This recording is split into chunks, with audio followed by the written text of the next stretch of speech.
Welcome to the Slop Farm. Enjoy the video. In this video, I will explain how to change Nissan Sentra spark plugs. First, let's gather our essential tools.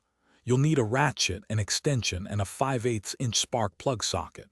Also, have your new spark plugs, dielectric grease, and anti-seize compound ready. For safety, always disconnect the negative battery terminal. Then, carefully remove any engine covers to reveal the ignition coil packs, which are located directly above the spark plugs.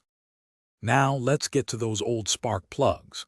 Begin by gently disconnecting the electrical connectors from each ignition coil pack. Next, unbolt and carefully remove each coil pack, setting them aside. With the coil packs out of the way, use your 5/8" spark plug socket and an extension to reach down and loosen each spark plug. Once loose, carefully extract the old plugs and take a moment to inspect them for any signs of wear or unusual deposits. It's time to install your new spark plugs. First, apply a small amount of anti-seize compound to the threads of each new plug.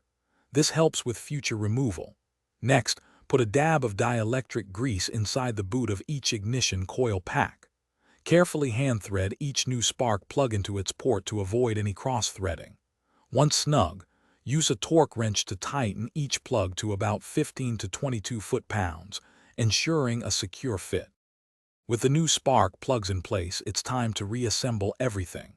Carefully reinstall each ignition coil pack and secure them with their bolts. Then, reconnect all the electrical connectors to the coil packs, ensuring they click firmly into place. Replace any engine covers you removed earlier. Finally, reconnect the negative battery terminal. You've successfully changed your spark plugs, which can improve fuel efficiency and engine performance, giving your Sentra a smoother ride. Thanks for watching. Consider subscribing if we helped you today.